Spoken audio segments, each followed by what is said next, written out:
Breaking news mga kababayan, China nagbigay ng babala sa Amerika ngayon. Mukhang galit ata ang China dahil sa ginawa ni Trump sa kanilang ekonomiya. Handa na raw silang harapin ang Amerika sa anumang uri ng digmaan. Nako, magkakagulo na nga ba ang mundo? Samantala, Canada at US hindi magkasundo. Lalala na nga ba ang sitwasyong ito sa pagitan ng dalawang bansa? Tara at pag-usapan ang buong istorya. Pero bago po ang lahat ng iyan, ay hinihiling ko pong i-like nyo na ang video ito dahil isa po yung napakalaking tulong para sa aming mga content creator. Maraming salamat po. Eto na nga mga kababayan, binalaan ng China ang Amerika na handa silang lumaban sa anumang uri ng digmaan matapos gumanti sa bagong buwis na ipinatupad ni Pangulong Donald Trump. Ang Amerika at China ay mas lumapit sa isang matinding trade war matapos dagdagan ni Trump ang buwis sa lahat ng produkto mula sa China. Gumanti ang China sa pamamagitan ng pagpataw ng 10 to 15% na buwis sa mga produktong pang-agrikultura mula sa Amerika. Sinabi ng Embahada ng China sa Amerika na kung digmaan ang gusto ng Amerika, maging ito man ay buwis o kalakalan, handa silang lumaban hanggang dulo. Ito ang pinaka matapang na pahayag mula sa China nang maging Pangulo si Trump at ginawa ito habang nagtitipon ang mga pinuno sa Beijing para sa taunang National People's Congress. Noong Miyerkules, inihayag ni Premier Li Qiang na itinaas muli ng China ang budget nito sa depensa ng 7.2% ngayong taon. Nagbabala rin siya na may malalaking pagbabago sa mundo na bumibilis ang takbo. Gusto ng mga pinuno sa Beijing na ipakita sa mga mamamayan na malakas pa rin ang ekonomiya ng China kahit may banta ng trade war. Ipinapakita rin ng China na mas gusto nitong maging mahinahon at mapayapa habang inaakusahan nito ang Amerika ng pagiging agresibo sa mga giyera sa gitnang silangan at Ukraine. Umaasa rin ang China na makakakuha ito ng suporta mula sa ibang bansa na naapektuhan ng mga buwis ni Trump tulad ng Canada at Mexico. Sinabi ni Premier Li Qiang sa kanyang talumpati na bubuksan pa ng China ang ekonomiya nito para makakuha ng mas maraming dayuhang puhunan. Noon pa man, paulit-ulit nang sinasabi ng China na handa itong lumaban. Noong October, inutusan ni Pangulong Xi Jinping ang mga sundalo na mas paghandaan ang giyera kasabay ng mga pagsasanay militar sa paligid ng isla ng Taiwan. Ngayong taon, mas mataas pa sa 7% ang gagastusin ng China sa militar ayon sa ulat mula sa Beijing. Sa Amerika, muling binanggit ng Embahada ng China na hindi dapat ginagamit ng Amerika ang issue ng fentanyl bilang dahilan para magpataw ng mas mataas na buwis sa mga produkto mula sa China. Ayon sa isang tagapagsalita ng China, hindi sila natatakot sa pananakot o panggigipit mula sa Amerika. Ang relasyon ng China at Amerika ay laging puno ng tensyon, alam po natin yan, at maaaring gamitin ang pahayag na ito ng China bilang patunay na malaking banta ito sa politika at ekonomiya ng Amerika. Nung una, umaasa ang Beijing na magiging maayos ang relasyon nito kay Trump, lalo na nang imbitahan ni Trump si Xi Jinping sa kanyang inaugurasyon. Sinabi rin noon ni Trump na maganda ang kanilang naging pag-uusap sa telepono ilang araw bago siya manumpa bilang Pangulo. May ulat na magkakaroon ng panibagong tawag sa pagitan ni Trump at Xi Jinping noong isang buwan, pero hindi ito natuloy. Sa ngayon, nahaharap si Xi Jinping sa mababang konsumo ng mga mamimili, krisis sa pabahay at kawalan ng trabaho. Nangako ang China na maglalabas ng bilyong-bilyong dolyar para muling buhayin ang ekonomiya nito. Sa kabila ng lahat, they're coming straight in.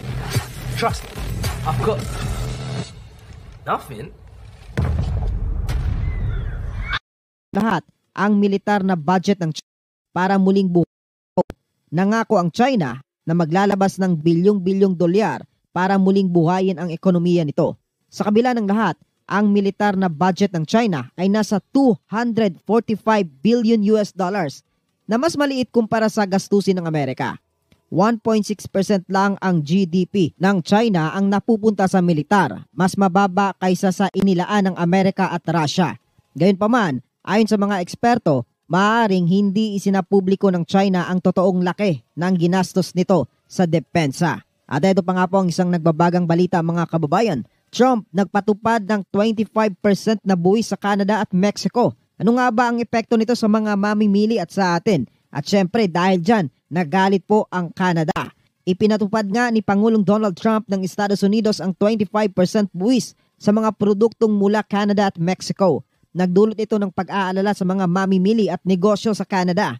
Ito ay malaking pagbabago sa ekonomiya ng Hilagang Amerika at maaaring magpalala sa ugnayan ng tatlong bansa.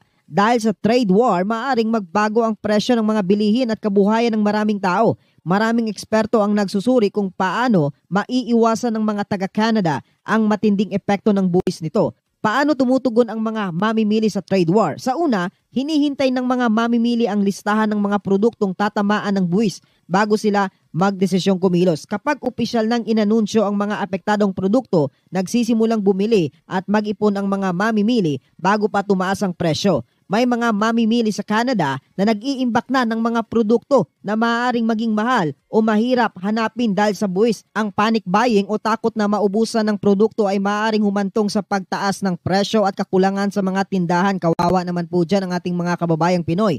Ang ganitong sitwasyon ay nangyari na noon sa panahon ng COVID-19 tulad ng panic buying ng toilet paper at pagkain. At narito nga po ang mga hamon sa mamimili at negosyante ngayon sa Canada. Kapag may trade war, parehong nahihirapan ang mamimili at tindahan dahil sa bagong proseso sa pag-aangkat. Maaaring tumagal ang pagdating ng mga produkto mula sa Amerika. Dahil sa taas ng buwis, mapipilitan ng ilang tindahan na itaas ang presyo para mabawi ang gastos. May ibang tindahan naman na nililimitahan ang dami ng mabibiling produkto upang maiwasan ang hoarding. May mga negosyong maaaring magsamantala sa sitwasyon at taasan ang presyo ng mga produktong hindi apektado ng buwis. Tinatawag itong greedflation. Posible ring gamitin ang shrinkflation kung saan pinaliit ang sukat ng produkto pero hindi binabaan ang presyo. Dahil sa pagbabago sa demands at supply, maaring mahihirapan ang mga tindahan sa pamamahala ng kanilang mga paninda. Isang epekto na tinatawag na bullwhip effect. At narito nga po ang challenge ngayon sa pagbili ng mga lokal na produkto. Dahil sa trade war, ini-encourage ng gobyerno ng Canada ang pagbili ng lokal na produkto. Nagbanta rin ang Canada na magpataw ng sariling buwis sa mga produkto mula sa Amerika tulad ng Kentucky Bourbon at Florida Orange Juice. Ngunit hindi madaling palitan ang mga imported na produkto ng lokal, lalo na kung kulang ang produksyon ng Canada. Halimbawa, mas mahal ang paggawa ng damit sa Canada, kaya mas maraming inaangkat mula sa ibang bansa. May mga produkto rin na hindi kayang gawin sa Canada, tulad ng mga prutas mula sa tropical na bansa. Dahil hindi tiyak kung kailan matatapos ang trade war, nagdadalawang isip ang mga magsasaka at negosyo na mamuhunan para mapalakas ang lokal na produksyon. Ang trade war ay hindi tulad ng natural na sakuna na may tiyak na panahon ng epekto. May ibang mamimili na mananatiling tapat sa lokal na produkto, pero ang iba ay babalik sa imported na produkto kapag bumaba na ang presyo. Dahil dito, hindi lahat ng negosyong lumaki dahil sa trade war ay magtatagal. May mga negosyong nagtaas ng presyo dahil sa buwis na hindi na ito ibinaba kahit matapos ang trade war. Halimbawa, noong 2018, tumaas ang presyo ng delatang pagkain dahil sa steel tariffs at hindi na ito bumalik sa dating halaga.